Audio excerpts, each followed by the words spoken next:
আসসালামু আলাইকুম। আমদাদুল একাডেমির পক্ষ থেকে আপনাদের জানাই স্বাগত। আজকে আমরা আলোচনা করব নবম-দশম শ্রেণীর পদার্থবিজ্ঞানের তৃতীয় যে অধ্যায়টা আছে এটার একটা গুরুত্বপূর্ণ পার্ট অর্থাৎ ঘাতবল নিয়ে। আমাদের বইয়ে ঘাতবল নিয়ে আসলে আলোচনা করা হয় নাই, বাট ঘাতবল থেকে আমাদের এমসিকিউতে বিভিন্ন প্রশ্ন আসে। তো কিভাবে আমরা যে এমসিকিউগুলো আছে এগুলো সহজেই সলভ করতে পারি, এই জন্য আমাদের এই দুইটা সূত্র অ্যাপ্লাই করতে হয়। তো আজকের ভিডিওতে আমরা দেখব যে ঘাতবল জিনিসটা আসলে কি, ঘাতবল কোথা থেকে এসেছে এবং ঘাতবলের দুইটা সূত্র নিয়ে ব্যাখ্যা, অর্থাৎ ঘাতবলের এই দুইটা সূত্রের প্রতিপাদনটা আমরা কি করব আজকের এই ভিডিওতে দেখব। তো চলো শুরু করি। তো প্রথমে আমরা জেনে নিই যে ঘাতবল জিনিসটা আসলে কি বা কাকে বলে। কোনো বস্তুকে যতক্ষণ পর্যন্ত বল প্রয়োগ করা হয় উক্ত বল ও সময়ের গুণফলকে আমরা বলছি ঘাতবল।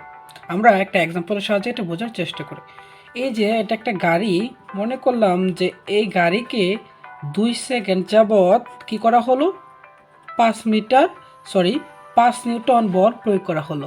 এটা হচ্ছে একটা গাড়ি যেটা কিনা চলন্ত ছিল এবং গাড়িটার প্রতি বা গাড়িটার উপর 2 সেকেন্ড যাবৎ 5 নিউটন বল প্রয়োগ করা হলো।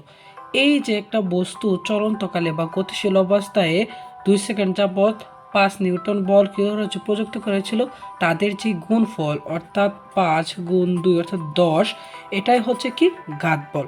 অর্থাৎ 5 কি ছিল, 5 ছিল বস্তুর উপর প্রযুক্ত বল অর্থাৎ এফ, এবং এই 2 কি ছিল সময় অর্থাৎ টি।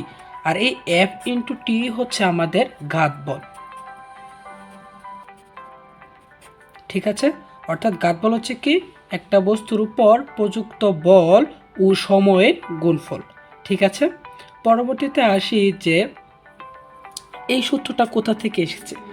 আচ্ছা, ঘাতবলের ধারণাটা পেয়েছি আমরা নিউটনের দ্বিতীয় সূত্র থেকে। ঠিক আছে, ঘাতবলের ধারণাটা আমরা কোথা থেকে পেয়েছি, নিউটনের দ্বিতীয় সূত্র থেকে। ঠিক আছে, পরবর্তীতে আসি যে এই সূত্রটা কিভাবে আসলো। ঠিক আছে, বা এটাকে কেন আমরা কি করছি ঘাতবল বলতেছি। আমরা জানি নিউটনের দ্বিতীয় সূত্র থেকে যে F equal to M A, বা এই F equal to M into A হচ্ছে ত্বরণ, এই ত্বরণকে আমরা লিখতে পারি V minus U divided by T. ঠিক আছে, তো এই এফ দ্বারা কী করতে পারি, এম দ্বারা উপরের উভয়কে গুণ করতে পারি, অর্থাৎ M B minus M U, নিচে আছে কি টি।